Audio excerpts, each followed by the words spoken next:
Welcome to Story Haven. Please relax. Remember to like, subscribe, and enjoy. Part 1 of By the Turtles of Tasman by Jack London. Part 1.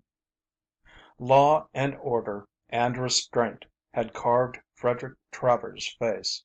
It was the strong, firm face of one used to power, and who had used power with wisdom and discretion. Clean living had made the healthy skin, and the lines graved in it were honest lines. Hard and devoted work had left its wholesome handiwork. That was all. Every feature of the man told the same story, from the clear blue of the eyes to the full head of hair, light brown, touched with gray, and smoothly parted and drawn straight across above the strong domed forehead. He was a seriously groomed man, and the light summer business suit no more than befitted his alert years, while it did not shout aloud that its possessor was likewise the possessor of numerous millions of dollars and property.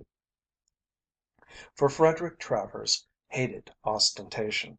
The machine that waited outside for him under the porte cochere was sober black.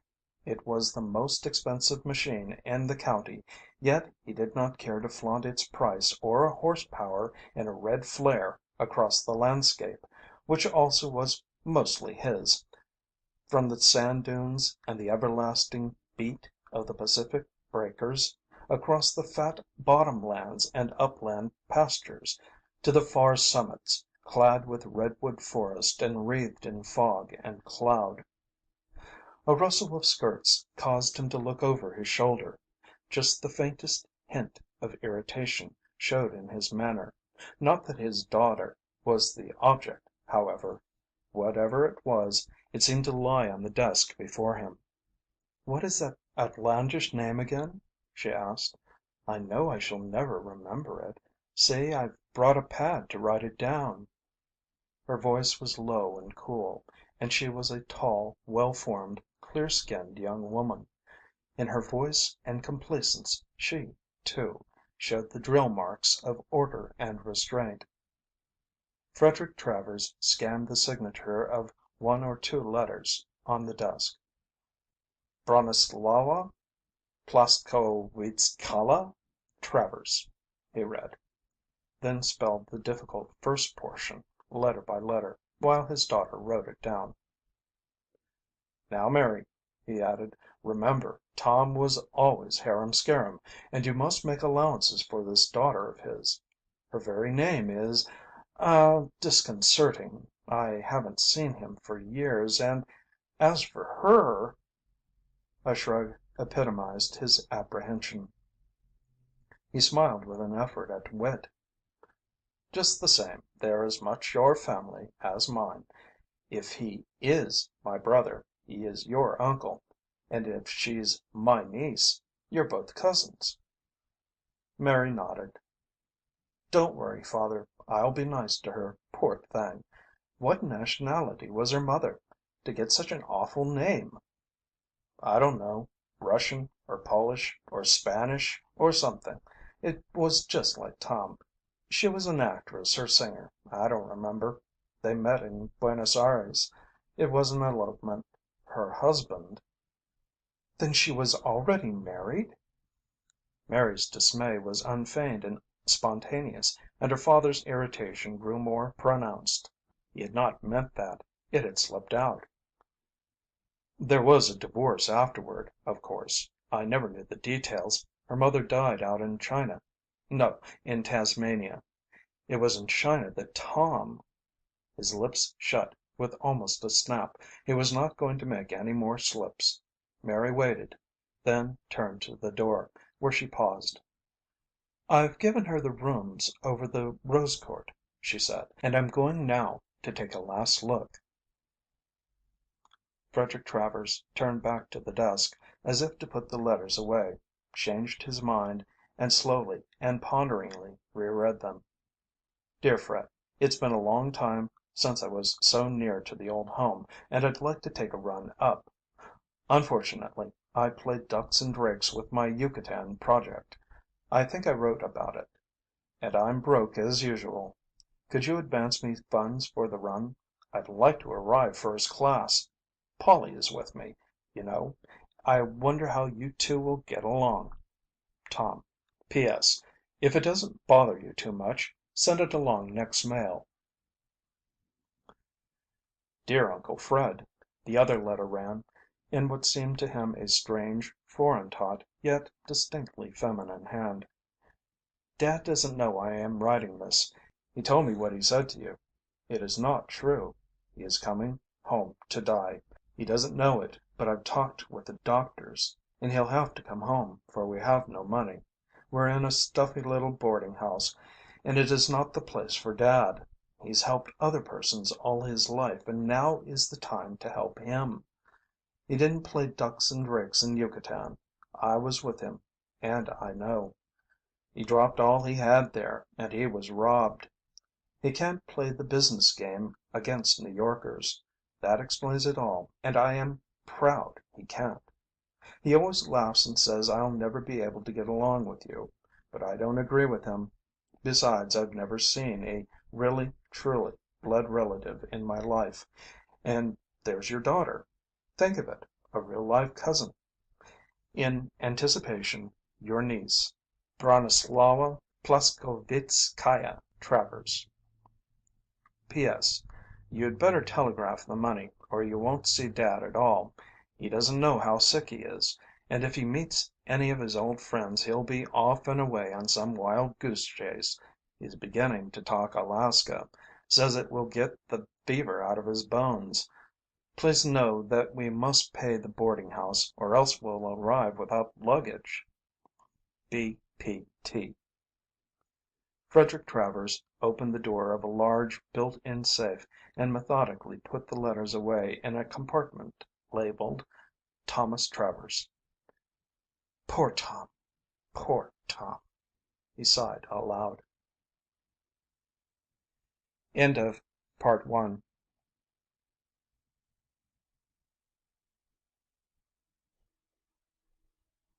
Part 2. The big motor car waited at the station, and Frederick Travers thrilled, as he always thrilled, to the distant locomotive whistle of the train plunging down the valley of Isaac Travers River. First of all westering white men had Isaac Travers gazed on that splendid valley, its salmon-laden waters, its rich bottoms, and its virgin forest slopes. Having seen, he had grasped and never let go. Land poor, they had called him in the mid settler period, but that had been in the days when the placers petered out, when there were no wagon roads nor tugs to draw in sailing vessels across the perilous bar, and when his lonely grist mill had been run under armed guards to keep the marauding Klamaths off while wheat was ground. Like father, like son, and what Isaac Travers had grasped, Frederick Travers had held it.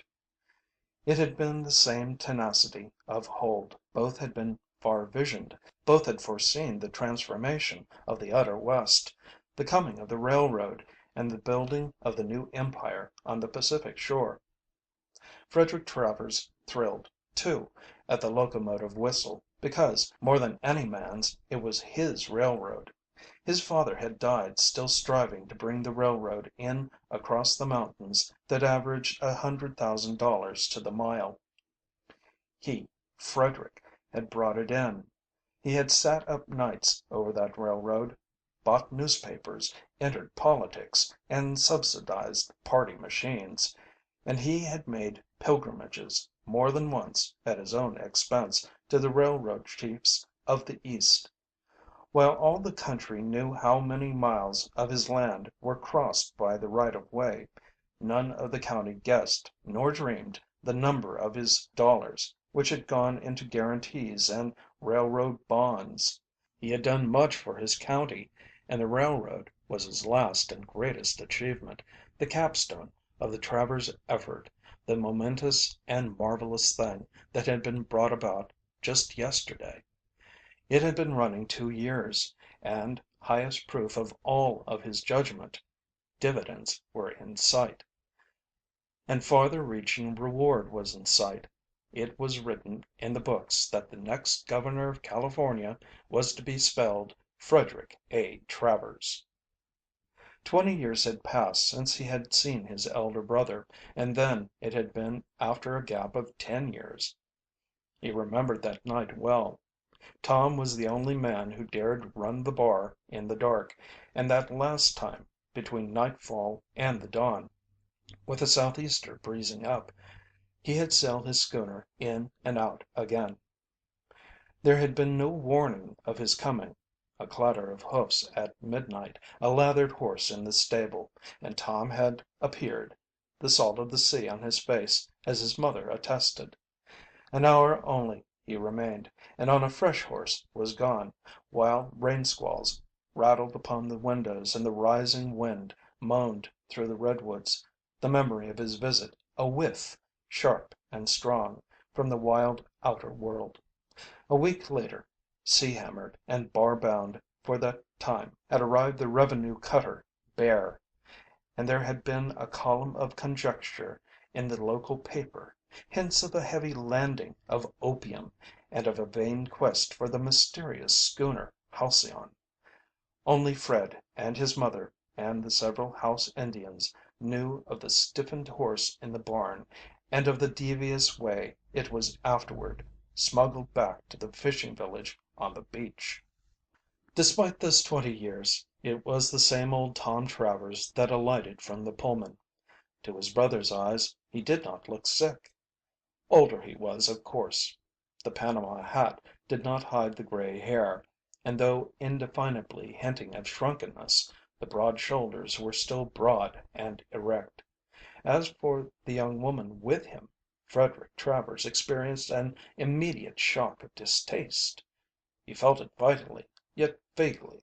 It was a challenge and a mock, yet he could not name nor place the source of it.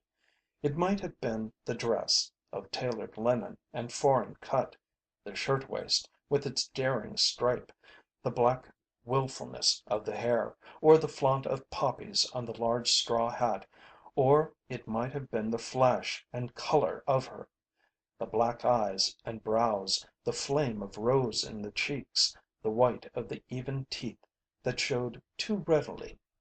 A spoiled child, was his thought, but he had no time to analyze, for his brother's hand was in his and he was making his niece's acquaintance.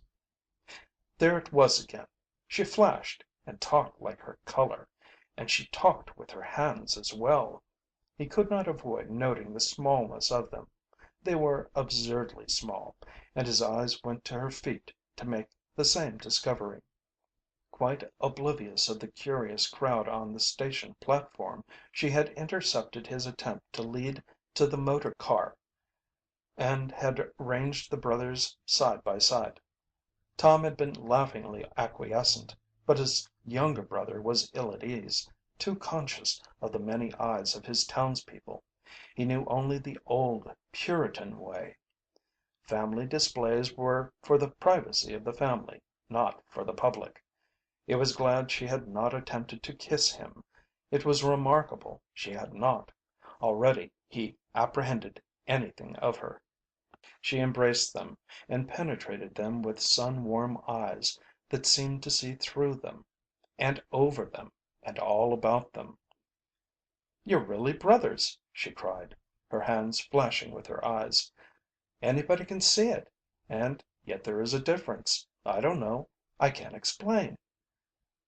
In truth, with a tact that exceeded Frederick Travers' farthest disciplined forbearance, she did not dare explain. Her wide artist eyes had seen and sensed the whole trenchant and essential difference. Alike they looked, of the unmistakable same stock, their features reminiscent of a common origin, and their resemblance ceased. Tom was 3 inches taller, and well grayed was the long Viking mustache. His was the same eagle like nose as his brother's, save that it was more eagle like, while the blue eyes were pronouncedly so. The lines of the face were deeper, the cheekbones higher, the hollows larger, the weather beat darker. It was a volcanic face. There had been fire there, and the fire still lingered. Around the corners of the eyes were more laughter wrinkles, and in the eyes themselves a promise of deadlier seriousness than the younger brother possessed.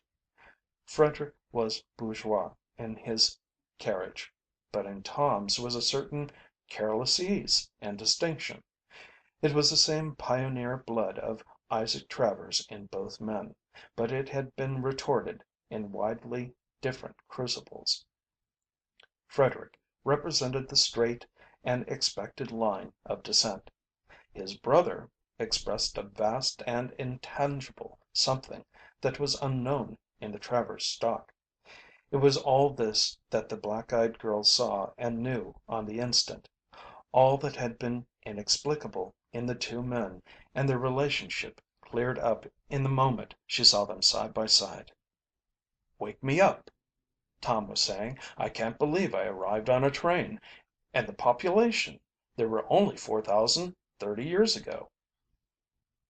"60,000 now," was the other's answer, "and increasing by leaps and bounds. Want to spin around for a look at the city? There's plenty of time." As they sped along the broad, well paved streets, Tom persisted in his Rip Van Winkle pose.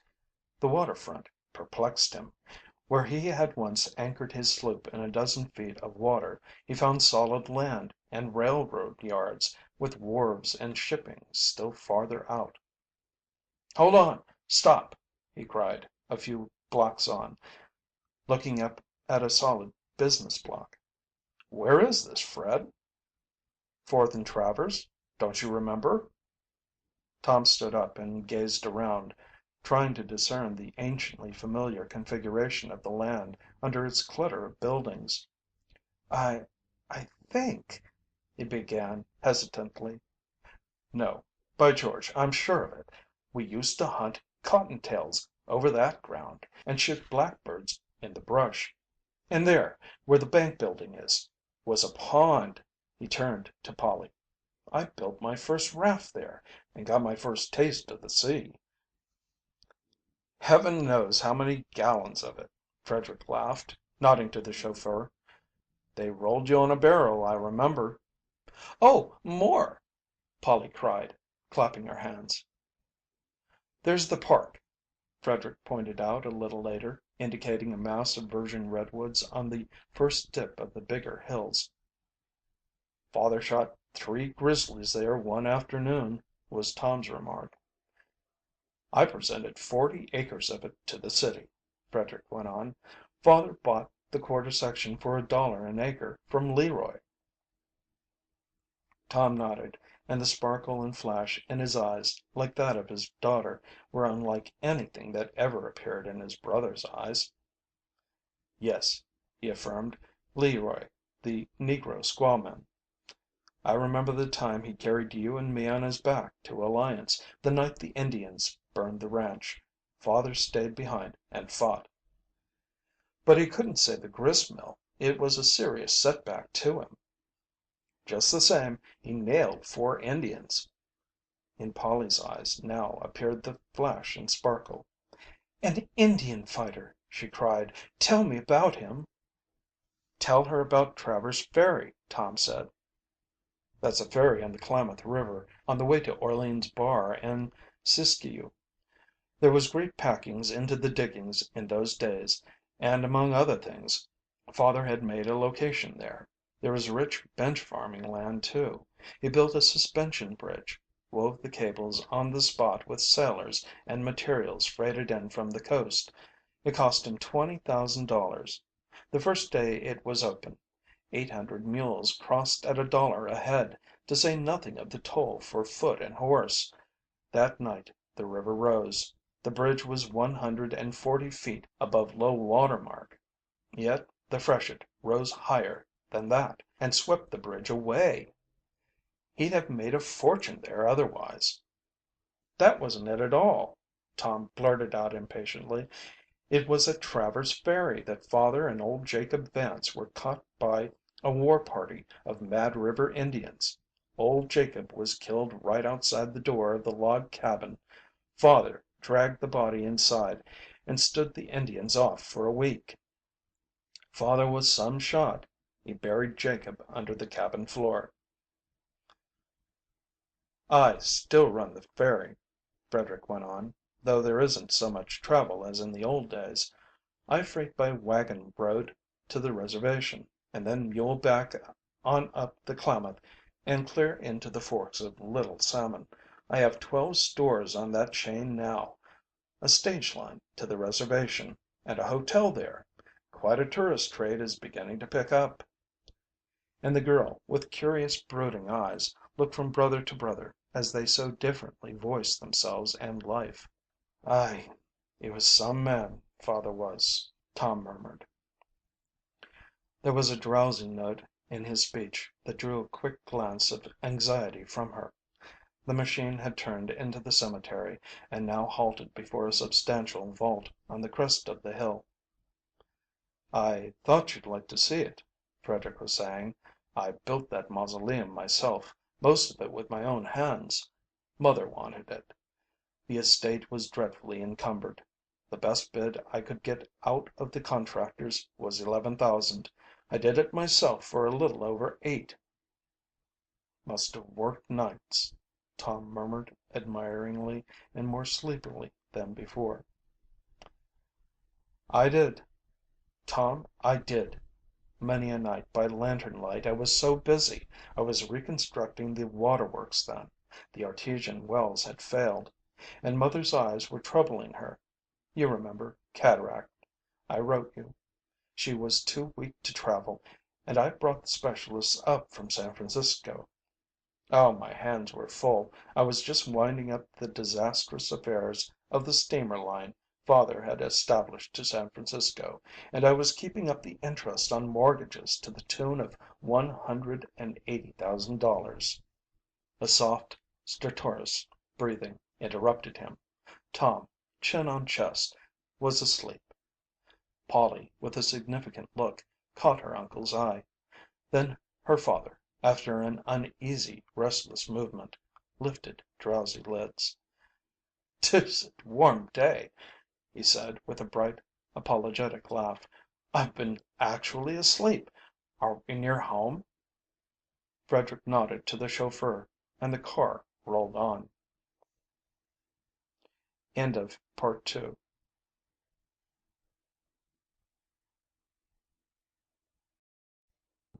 Part 3.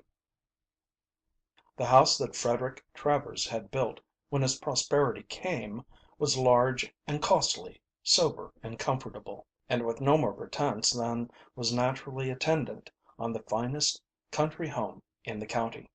Its atmosphere was just the sort that he and his daughter would create. But in the days that followed his brother's homecoming, all this was changed. Gone was the subdued and ordered repose. Frederick was neither comfortable nor happy. There was unwonted flurry of life and violation of sanctions and traditions. Meals were irregular and protracted, and there were midnight chafing dish suppers and bursts of laughter at the most inappropriate hours. Frederick was abstemious. A glass of wine at dinner was his wildest excess. 3 cigars a day he permitted himself, and these he smoked either on the broad veranda or in the smoking room. What else was a smoking room for? Cigarettes he detested. Yet his brother was ever rolling thin, brown paper cigarettes and smoking them wherever he might happen to be. A litter of tobacco crumbs was always to be found in the big easy chair he frequented, and among the cushions of the window seats. Then there were the cocktails. Brought up under the stern tutelage of Isaac and Eliza Travers, Frederick looked upon liquor in the house as an abomination. Ancient cities had been smitten by God's wrath for just such practices. Before lunch and dinner, Tom, aided and abetted by Polly, mixed an endless variety of drinks. She, being particularly adept with strange swivel stick concoctions learned at the ends of the earth. To Frederick, at such times, it seemed that his butler's pantry and dining room had been turned into bar rooms.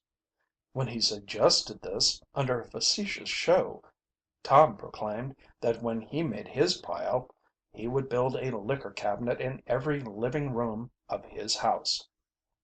And there were more young men at the house than formerly, and they helped in disposing of the cocktails. Frederick would have liked to account in that manner for their presence, but he knew better. His brother and his brother's daughter did what he and Mary had failed to do. They were the magnets. Youth and joy and laughter drew to them. The house was lively with young life.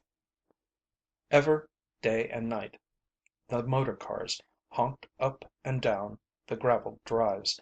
There were picnics and expeditions in the summer weather, moonlight sails on the bay, starts before dawn or homecomings at midnight, and often, of nights, the many bedrooms were filled as they had never been before. Tom must cover all his boyhood ramblings, catch trout again on Bull Creek, shoot quail over Wolcott's Prairie, get a deer on Round Mountain. That deer was a cause of pain and shame to Frederick. What if it was close season? Tom had triumphantly brought home the buck and gleefully called it Sidehill salmon when it was served and eaten at Frederick's own table.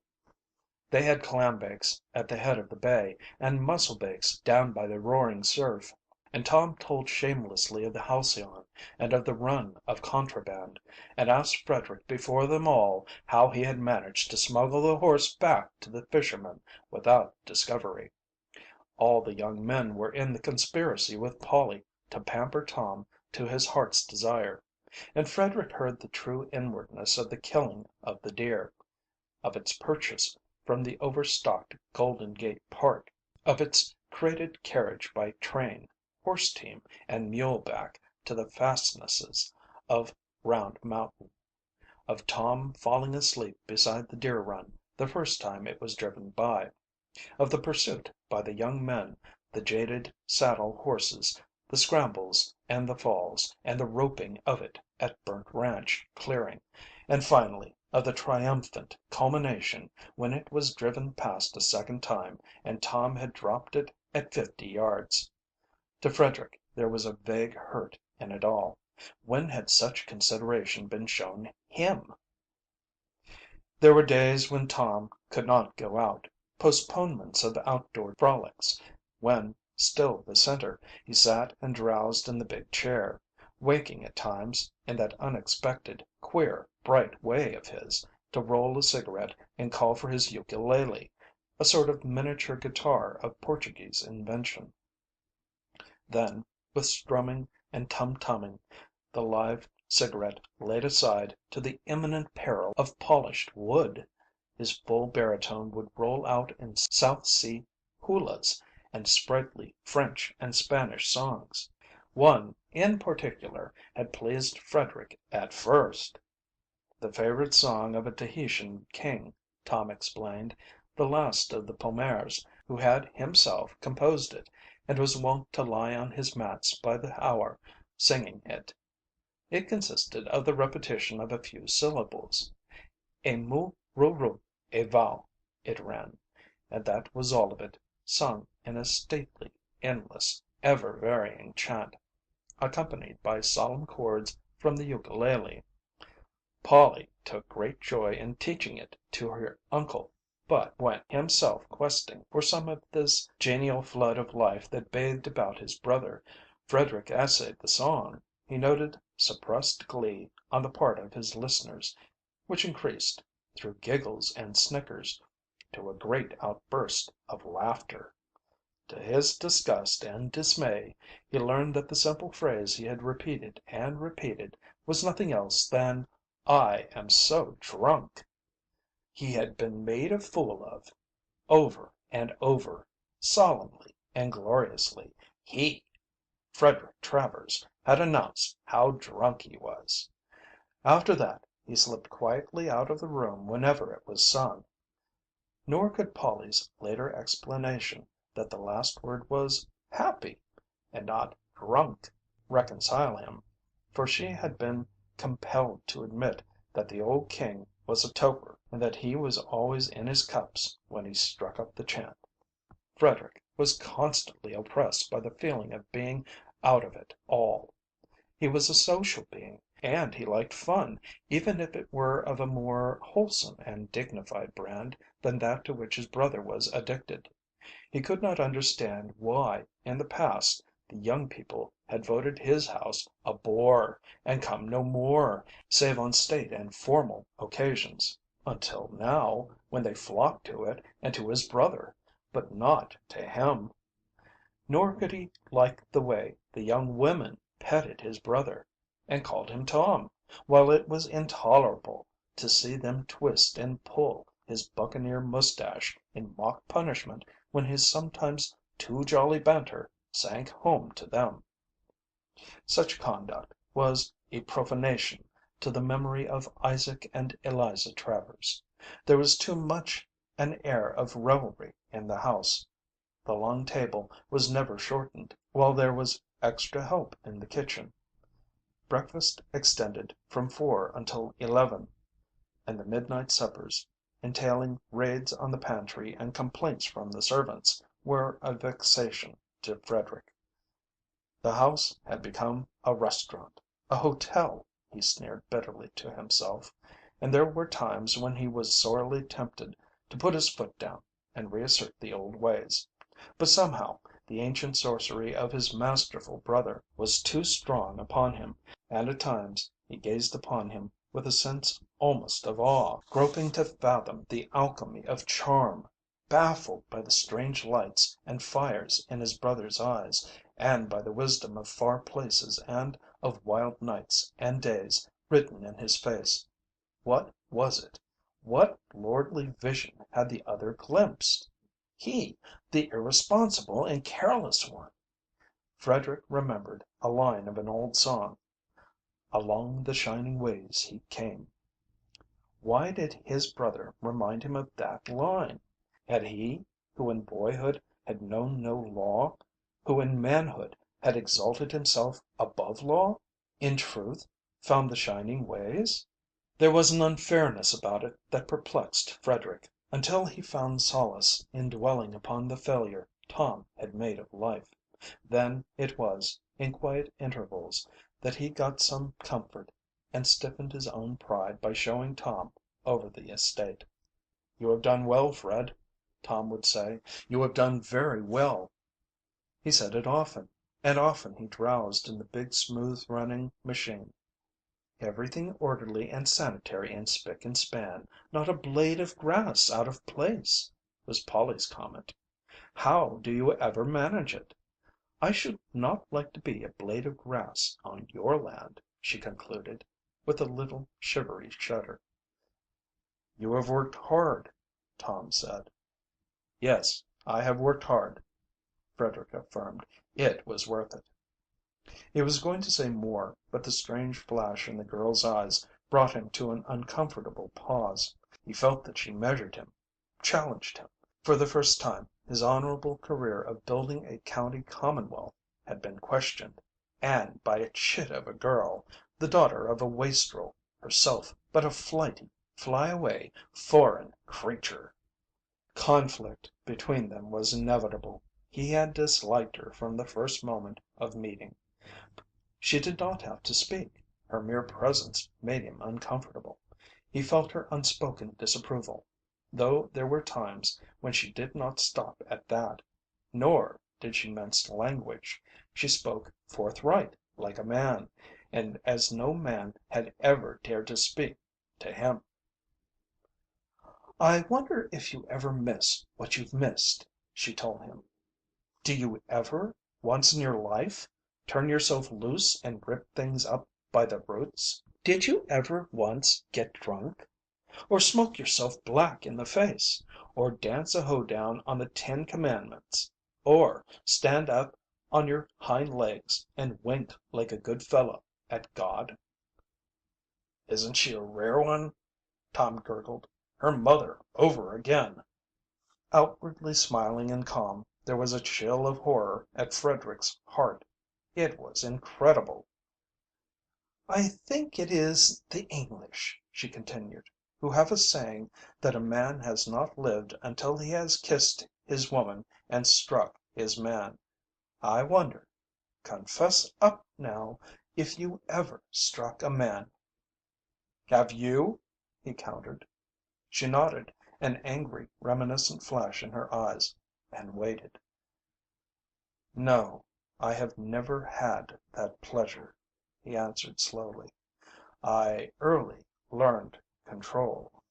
Later, irritated by his self-satisfied complacence, and after listening to a recital of how he had cornered the Klamath salmon packing, planted the first oysters on the bay, and established that lucrative monopoly, and of how, after exhausting litigation and a campaign of years, he had captured the waterfront of Williamsport and thereby won to control of the lumber combine, she returned to the charge. "You seem to value life in terms of profit and loss," she said. "I wonder if you have ever known love." The shaft went home. He had not kissed his woman. His marriage had been one of policy. It had saved the estate in the days when he had been almost beaten in the struggle to disencumber the vast holdings Isaac Travers' wide hands had grasped. The girl was a witch. She had probed an old wound and made it hurt again. He had never had time to love. He had worked hard. He had been president of the Chamber of Commerce, mayor of the city, state senator. But he had missed love. At chance moments he had come upon Polly openly and shamelessly in her father's arms, and he had noted the warmth and tenderness in their eyes. Again he knew that he had missed love. Wanton as was the display, not even in private did he and Mary so behave. Normal, formal, and colorless, she was what was to be expected of a loveless marriage. He even puzzled to decide whether the feeling he felt for her was love. Was he himself loveless as well? In the moment following Polly's remark he was aware of a great emptiness. It seemed that his hands had grasped ashes until, glancing into the other room, he saw Tom asleep in the big chair, very gray and aged and tired. He remembered all that he had done, all that he possessed. Well, what did Tom possess? What had Tom done, save play ducks and drakes with life and wear it out until all that remained was that dimly flickering spark in a dying body? What bothered Frederick in Polly was that she attracted him as well as repelled him. His own daughter had never interested him in that way. Mary moved along frictionless grooves, and to forecast her actions was so effortless that it was automatic. But Polly! Many-hued, protean natured. He never knew what she was going to do next. "Keeps you guessing, eh?" Tom chuckled. She was irresistible. She had her way with Frederick in ways that in Mary would have been impossible. She took liberties with him, cozened him or hurt him, and compelled always in him a sharp awareness of her existence. Once, after one of their clashes, she deviled him at the piano, playing a mad damn thing that stirred and irritated him and set his pulse pounding wild and undisciplined fancies in the ordered chamber of his brain. The worst of it was she saw and knew just what she was doing. She was aware before he was, and she made him aware. Her face turned to look at him, on her lips a mocking, contemplative smile that was almost a superior sneer. It was this that shocked him into consciousness of the orgy his imagination had been playing him. From the wall above her the stiff portraits of Isaac and Eliza Travers looked down like reproachful specters. Infuriated, he left the room. He had never dreamed such potencies resided in music. And he remembered it with shame. He had stolen back outside to listen, and she had known, and once more she had devilled him. When Mary asked him what he thought of Polly's playing, an unbidden contrast leapt to his mind. Mary's music reminded him of church. It was cold and bare as a Methodist meeting house. But Polly's was like the mad and lawless ceremonial of some heathen temple where incense arose and nautch girls writhed. "She plays like a foreigner," he answered, pleased with the success and oppositeness of his evasion. "She is an artist," Mary affirmed solemnly. "She is a genius. When does she ever practice? When did she ever practice? You know how I have. My best is like a five-finger exercise compared with the foolishest thing she ripples off. Her music tells me things. Oh, things wonderful and unutterable. Mine tells me 1, 2, 3, 1, 2, 3. Oh, it is maddening. I work and get nowhere. It is unfair. Why should she be born that way, and not I?"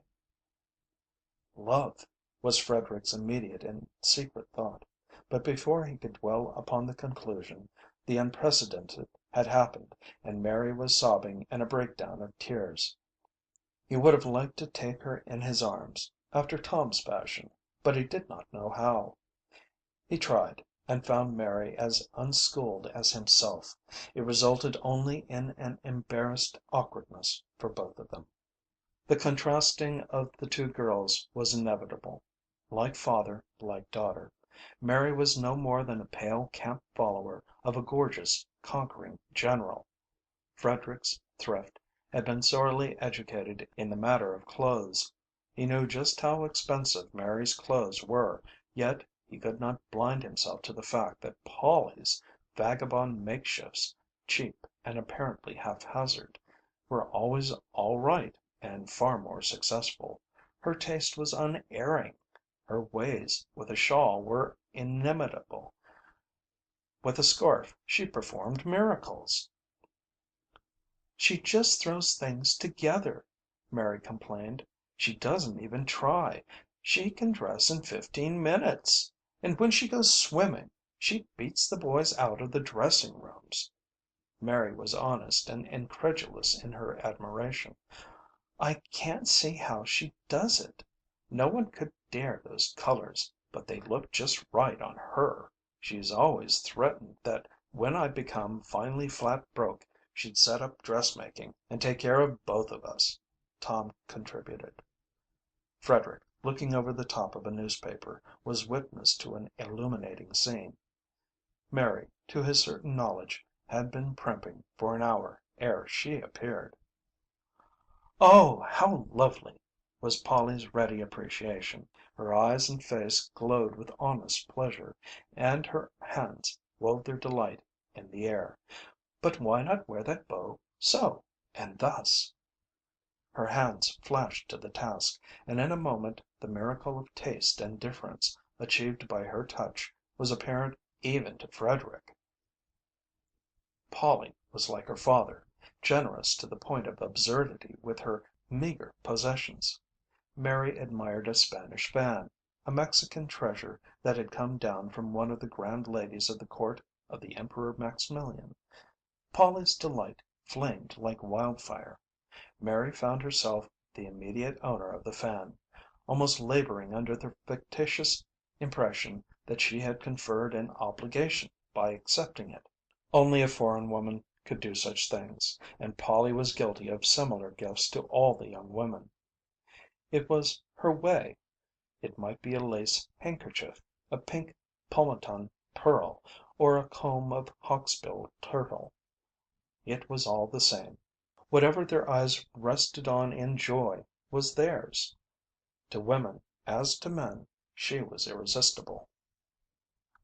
"I don't dare admire anything more," was Mary's plaint. "If I do she always gives it to me." Frederick had never dreamed such a creature could exist. The women of his own race and place had never adumbrated such a possibility.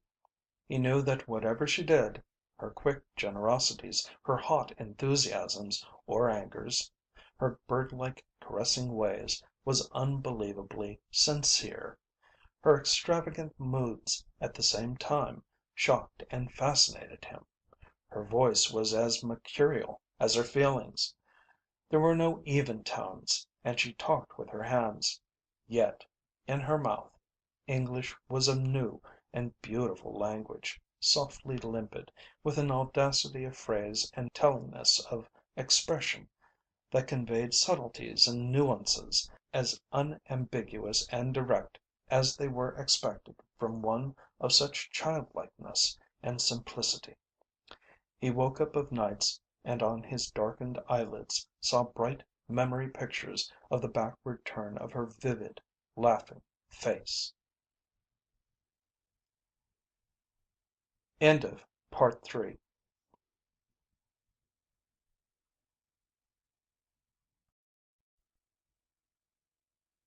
Part 4. Like daughter, like father, Tom, too, had been irresistible. All the world still called to him, and strange men came from time to time with its messages. Never had there been such visitors to the Travers home. Some came with the reminiscent roll of the sea in their gait. Others were black-browed ruffians. Still others were fever-burnt and sallow. And about all of them was something bizarre and outlandish. Their talk was likewise bizarre and outlandish, of things to Frederick unguessed and undreamed, though he recognized the men for what they were, soldiers of fortune, adventurers, free lances of the world. But the big patent thing was the love and loyalty they bore their leader. They named him variously: Black Tom, Blondine, Husky Travers, Malamute Tom, Swiftwater Tom, but most of all he was Captain Tom.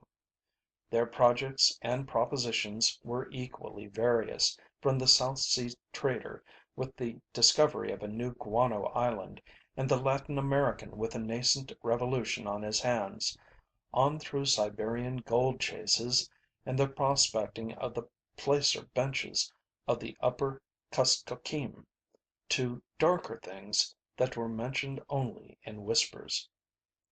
And Captain Tom regretted the temporary indisposition that prevented immediate departure with them, and continued to sit and drowse more and more in the big chair. It was Polly, with a camaraderie distasteful to her uncle, who got these men aside and broke the news that Captain Tom would never go out on the shining ways again. But not all of them came with projects. Many made love calls on their leader of old and unforgettable days, and Frederick sometimes was a witness to their meeting, and he marveled anew at the mysterious charm in his brother that drew all men to him. "By the Turtles of Tasman!" cried one, "when I heard you was in California, Captain Tom, I just had to come and shake hands. I reckon you ain't forgot Tasman, eh? Nor the scrap at Thursday Island. Say, old Tasman was killed by his niggers only last year, up German New Guinea way. Remember his cook boy, Ngani? He was the ringleader. Tasman swore by him, but Ngani hatcheted him just the same." "Shake hands with Captain Carlson, Fred," was Tom's introduction of his brother to another visitor.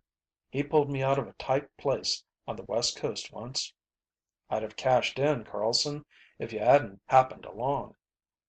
Captain Carlson was a giant hulk of a man, with gimlet eyes of palest blue, a slash-scarred mouth that a blazing red beard could not quite hide, and a grip in his hand that made Frederick squirm.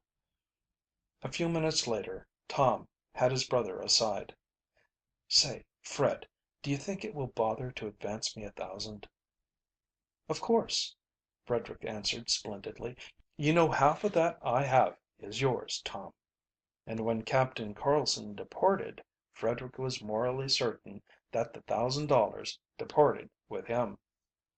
Small wonder Tom had made a failure of life, and come home to die. Frederick sat at his own orderly desk, taking stock of the difference between him and his brother. Yes, and if it hadn't been for him, there would have been no home for Tom to die in.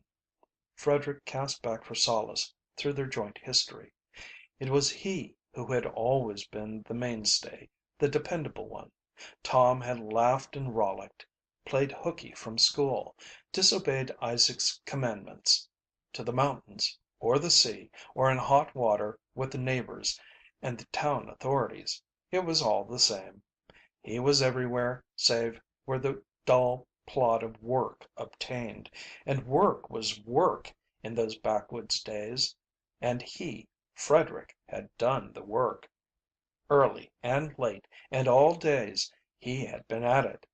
He remembered the season when Isaac's wide plans had taken one of their smashes, when food had been scarce on the table of a man who owned 100,000 acres, when there had been no money to hire harvesters for the hay, and when Isaac would not let go his grip on a single one of his acres. He, Frederick, had pitched the hay, while Isaac mowed and raked. Tom had lain in bed and run up a doctor bill with a broken leg, gained by falling off the ridgepole of the barn, which place was the last in the world to which any one would expect him to go to pitch hay. About the only work Tom had ever done, it seemed to him, was to fetch in venison and bear oil, to break colts, and to raise a den in the valley pastures and wooded cañons with his bear hounds. Tom was the elder, yet when Isaac died, the estate, with all its vast possibilities, would have gone to ruin, had not he, Frederick, buckled down to it and put the burden on his back. Work! He remembered the enlargement of the town water system, how he had maneuvered and financed, persuaded small loans at ruinous interest, and laid pipe and made joints by lantern light while the workmen slept, and then been up ahead of them and to outline and direct and rack his brains over the raising of the next week end wages. For he had carried on old Isaac's policy. He would not let go. The future would vindicate. And Tom, with a bigger pack of bear dogs ranging the mountains and sleeping out a week at a time. Frederick remembered the final conference in the kitchen. Tom and he and Eliza Travers, who still cooked and baked and washed dishes on an estate that carried $180,000 in mortgages. "Don't divide," Eliza Travers had pleaded, resting her soap-flecked, parboiled arms. "Isaac was right. It will be worth millions. The country is opening up. We must all pull together." "I don't want the estate," Tom cried. "Let Frederick have it. What I want " He never completed the sentence, but all the vision of the world burned in his eyes. "I can't wait," he went on. "You can have the millions when they come. In the meantime let me have 10,000. I'll sign off quitclaim to everything. And give me the old schooner, and some day I'll be back with a pot of money to help you out." Frederick could see himself, in that far past day, throwing up his arms in horror and crying: "10,000! When I'm strained to the breaking point to raise this quarter's interest!" "There's a block of land next to the courthouse," Tom had urged. "I know the bank has a standing offer for 10,000." "But it will be worth 100,000 in 10 years," Frederick had objected. "Call it so. Say I quitclaim everything for 100,000. Sell it for 10 and let me have it. It's all I want, and I want it now. You can have the rest." And Tom had had his will, as usual.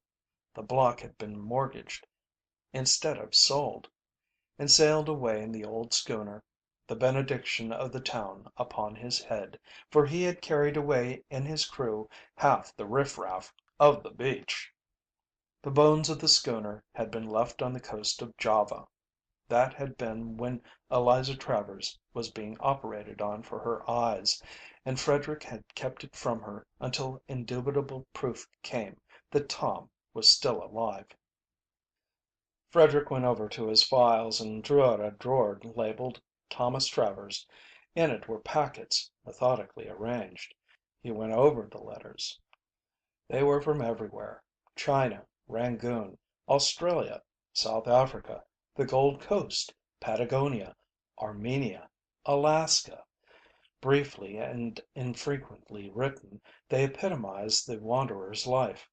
Frederick ran over in his mind a few of the glimpsed highlights of Tom's career. He had fought in some sort of foreign troubles in Armenia. He had been an officer in the Chinese army, and it was a certainty that the trade he later drove in the China seas was illicit. He had been caught running arms into Cuba. It seemed he had always been running something somewhere that it ought not to have been run, and he had never outgrown it. One letter, on crinkly tissue paper, showed that as late as the Japanese Russian War he had been caught running coal into Port Arthur, and been taken to the prize court at Sasebo, where his steamer was confiscated and he remained a prisoner until the end of the war. Frederick smiled as he read a paragraph. "How do you prosper? Let me know any time a few thousands will help you." He looked at the date, April 18, 1883, and opened another packet. May 5th, 1883, was the dated sheet he drew out. "5,000 will put me on my feet again, if you can, and love me. Send it along pronto. That's Spanish for rush." He glanced again at the two dates. It was evident that somewhere between April 18th and May 5th Tom had come a cropper. With a smile, half bitter, Frederick skimmed on through the correspondence. "There's a wreck on Midway Island. A fortune in it. Salvage, you know. Auction in 2 days. Cable me 4,000." The last he examined ran: "A deal I can swing with a little cash. It's big, I tell you. It's so big I don't dare tell you." He remembered that deal, a Latin American revolution. He had sent the cash, and Tom had swung it, and himself as well, into a prison cell and a death sentence. Tom had meant well, there was no denying that, and he had always religiously forwarded his IOUs. Frederick musingly weighed the packet of them in his hand, as though to determine if any relation existed between the weight of paper and the sums of money represented on it. He put the drawer back in the cabinet and passed out. Glancing in at the big chair, he saw Polly just tiptoeing from the room. Tom's head lay back, and his breathing was softly heavy, the sickness pronouncedly apparent on his relaxed face. End of Part 4.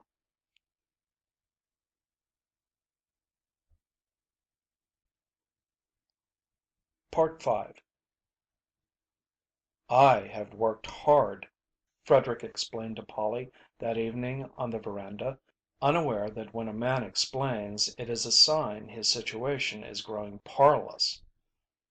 "I have done what came to my hand, how creditably it is for others to say. And I have been paid for it. I have taken care of others and taken care of myself. The doctors say they have never seen such a constitution in a man of my years. Why, almost half my life is yet before me, and we Travers are a long lived stock. I took care of myself, you see, and I have myself to show for it. I was not a waster. I conserved my heart and my arteries, and yet there are few men who can boast having done as much work as I have done. Look at that hand. Steady, eh?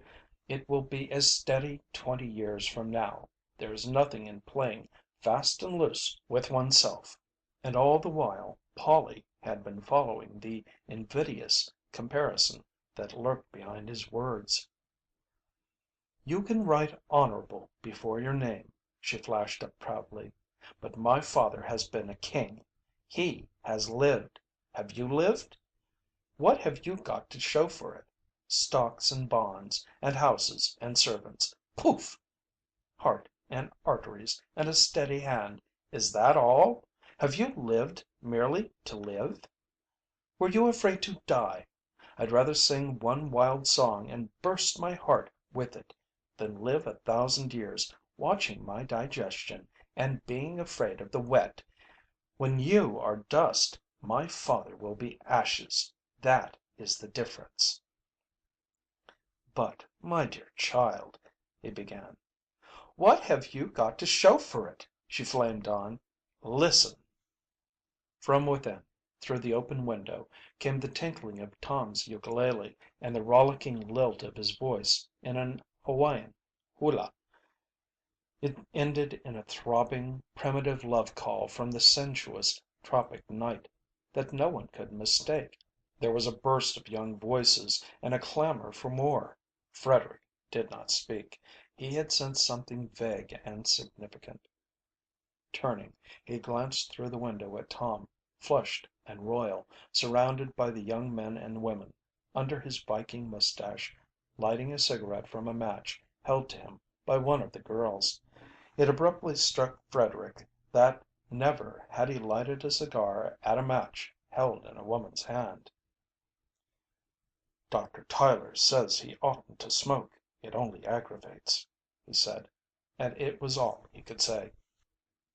As the fall of the year came on, a new type of men began to frequent the house.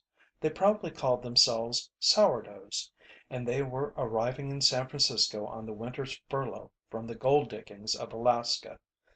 More and more of them came, and they preempted a large portion of one of the downtown hotels. Captain Tom was fading with the season, and almost lived in the big chair. He drowsed oftener and longer, but whenever he awoke he was surrounded by his court of young people, or there was some comrade waiting to sit and yarn about the good old gold days and plan for the new gold days. For Tom, "Husky" Travers, the Yukoners named him, never thought that the end approached. A temporary illness, he called it, the natural enfeeblement following upon a prolonged bout with Yucatan fever. In the spring he would be right and fit again. Cold weather was what he needed. His blood had been cooked. In the meantime it was a case of take it easy and make the most of the rest. And no one undeceived him. Not even the Yukoners, who smoked pipes and black cigars and chewed tobacco on Frederick's broad verandas until he felt like an intruder in his own house. There was no touch with them. They regarded him as a stranger to be tolerated. They came to see Tom, and their manner of seeing him was provocative of innocent envy pangs to Frederick. Day after day he watched them. He would see the Yukoners meet, perhaps one just leaving the sick room, and one just going in. They would clasp hands, solemnly and silently, outside the door. The newcomer would question with his eyes, and the other would shake his head. And more than once Frederick noted the moisture in their eyes. Then the newcomer would enter and draw his chair up to Tom's, and with jovial voice proceed to plan the outfitting for the exploration of the upper Kuskokeem, for it was there Tom was bound in the spring. Dogs could be had at Larrabee's, a clean breed too, with no taint of the soft Southland strains. It was rough country, it was reported, but if sourdoughs couldn't make the Travers from Larrabee's in 40 days, they'd like to see Chechako do it in 60. And so it went, until Frederick wondered, when he came to die, if there was one man in the county, much less in the adjoining county, who would come to him at his bedside. Seated at his desk, through the open windows would drift whiffs of strong tobacco and rumbling voices, and he could not help catching snatches of what the Yukoners talked. "Do ye recollect that Koyokuk rush in the early nineties," he would hear one say. "Well, him and me was partners then, trading and such. We had a dinky little steamboat, the Blatterbat. He named her that, and it stuck. It was a caution. Well, sir, as I was sayin', him and me loaded the little Blatterbat to the guards and started up the Koyokuk, me firin' and engineerin' and him steerin', and both of us deck handed. Once in a while we'd tie to the bank and cut firewood. It was the fall, and mush ice was comin' down and everything gettin' ready for the freeze up. You see, we was north of the Arctic Circle then and still headin' north. But they was 200 miners in there needin' grub if they wintered, and we had the grub. Well, sir, pretty soon they begun to pass us, driftin' down the river in canoes and rafts. They was pullin' out. We kept track of them. When 194 had passed, we didn't see no reason for keepin' on, so we turned tail and started down. A cold snap had come, and the water was fallin' fast, and dang me if we didn't ground on a bar upstream side. The Blatterbat hung up solid. Couldn't budge her. 'It's a shame to waste all that grub,' says I, just as we was pullin' out in a canoe. 'Let's stay and eat it,' says he, and dang me if we didn't. We wintered right there on the Blatterbat, huntin' and tradin' with the Indians, and when the river broke next year we brung down $8,000 worth of skins. Now a whole winter, just two of us, is goin' some, but never a cross word out of him. Best tempered pardner I ever seen, but fight." "Huh," came the other voice. "I remember the winter Oily Jones allowed he'd clean out 40 Mile, only he didn't. For about the second yap he let off he ran afoul of Husky Travers. It was in the White Caribou. 'I'm a wolf,' yaps Jones. You know his style, a gun in his belt, fringes on his moccasins, and long hair down his back. 'I'm a wolf,' he yaps, 'and this is my night to howl. Hear me, you long, lean makeshift of a human critter?' And this to Husky Travers." "Well?" the other voice queried, after a pause. "In about a second and a half Oily Jones was on the floor and Husky on top, asking somebody kindly to pass him a butcher knife. What's he do but plumb hack off all of Oily Jones' long hair. 'Now howl, damn you, howl,' says Husky, getting up. "He was a cool one for a wild one," the first voice took up. "I seen him buck roulette in the Little Wolverine, drop 9,000 in 2 hours, borrow some more, win it back in 15 minutes, buy the drinks, and cash in. Dang me, all in 15 minutes."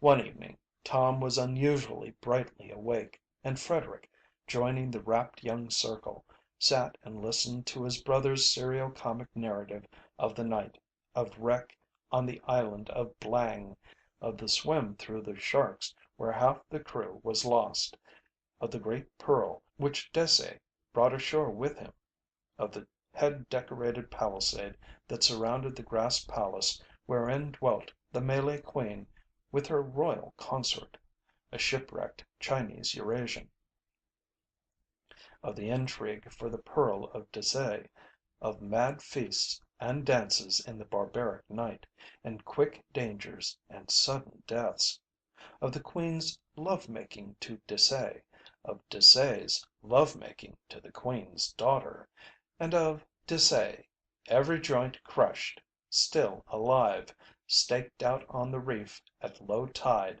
to be eaten by the sharks, of the coming of the plague, of the beating of tom toms and the exorcising of the devil doctors, of the flight over the man trapped wild pig runs of the mountain bushmen, and of the final rescue by Tasman, he who was hatcheted only last year and whose head reposed in some Melanesian stronghold, and all breathing of the warmth and abandon and savagery of the burning islands of the sun. And, despite himself, Frederick sat entranced, and when all the tale was told, he was aware of a queer emptiness. He remembered back to his boyhood, when he had pored over the illustrations in the old fashioned geography. He, too, had dreamed of amazing adventures in far places and desired to go out on the shining ways. And he had planned to go.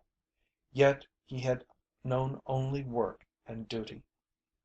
Perhaps that was the difference. Perhaps that was the secret of the strange wisdom in his brother's eyes. For the moment, faint and far, vicariously, he glimpsed the lordly vision his brother had seen. He remembered a sharp saying of Polly's: "You have missed romance. You traded it for dividends." She was right, and yet not fair. He had wanted romance, but the work had been placed ready to his hand. He had toiled and moiled day and night, and been faithful to his trust. Yet he had missed love and the world living that was forever a whisper in his brother. And what had Tom done to deserve it? A wastrel and an idle singer of songs. His place was high. He was going to be the next governor of California. But what man would come to him and lie to him out of love? The thought of all his property seemed to put a dry and gritty taste in his mouth. Property! Now that he looked at it, $1,000 was like any other $1,000, and one day of his days was like any other day. He had never made the pictures in the geography come true. He had not struck his man, nor lighted his cigar at a match held in a woman's hand. A man could sleep in only one bed at a time. Tom had said that. He shuddered as he strove to estimate how many beds he owned, how many blankets he had bought. And all the beds and blankets would not buy one man to come from the end of the earth and grip his hand and cry, "By the Turtles of Tasman." Something of all this he told Polly, an undercurrent of complaint at the unfairness of things in his tale, and she had answered: "It couldn't have been otherwise. Father bought it. He never drove bargains. It was a royal thing, and he paid for it royally. You grudged the price, don't you see? You saved your arteries and your money, and kept your feet dry." End of part 5.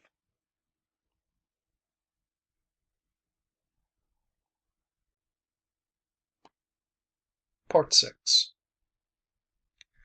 On an afternoon in the late fall, all were gathered about the big chair and Captain Tom. Though he did not know it, he had drowsed the whole day through, and only just awakened to call for his ukulele and light a cigarette at Polly's hand. But the ukulele lay idle on his arm, and though the pine logs crackled in the huge fireplace, he shivered and took note of the cold. "It's a good sign," he said, unaware that the faintness of his voice drew the heads of his listeners closer. "The cold weather will be a tonic. It's a hard job to work the tropics out of one's blood, but I'm beginning to shape up now for the Kuskokeem. In the spring, Polly, we start with the dogs, and you'll see the midnight sun. How your mother would have liked the trip. She was a game one. 40 sleeps with the dogs, and we'll be shaking out yellow nuggets from the moss roots. Larrabee has some fine animals. I know the breed. They're timber wolves, that's what they are. Big gray timber wolves, though they sport brown, about one in a litter. Isn't that right, Bennington?" "One in a litter. That's just about the average." Bennington, the Yukoner, replied promptly, but in a voice hoarsely recognizable. "And you must never travel alone with them," Captain Tom went on, "for if you fall down they'll jump you. Larrabee's brutes only respect a man when he stands upright on his legs. When he goes down he's meat. I remember coming over the divide from Tanana to Circle City. That was before the Klondike strike. It was '94. No, '95, and the bottom had dropped out of the thermometer. There was a young Canadian with the outfit.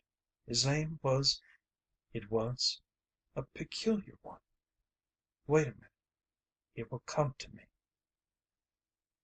His voice ceased utterly, though his lips still moved. A look of unbelief and vast surprise dawned on his face.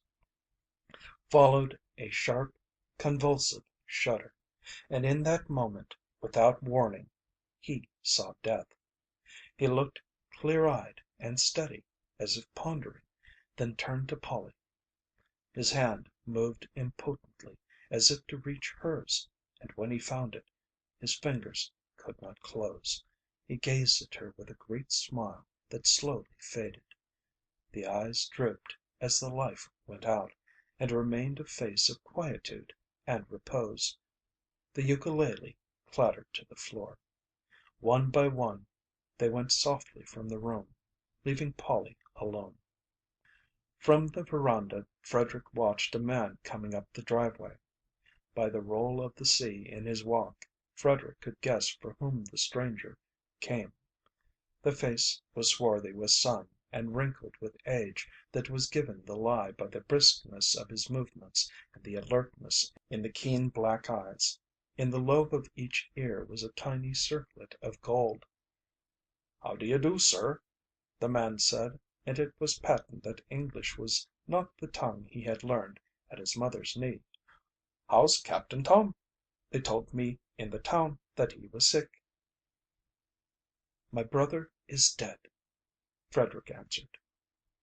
The stranger turned his head and gazed out over the park-like grounds and up to the distant redwood peaks, and Frederick noted that he swallowed with an effort. "By the Turtles of Tasman, he was a man," he said in a deep, changed voice. "By the Turtles of Tasman, he was a man," Frederick repeated, nor did he stumble over the unaccustomed oath. End of Part 6. End of By the Turtles of Tasman by Jack London. Thank you for listening. Please like, share, and subscribe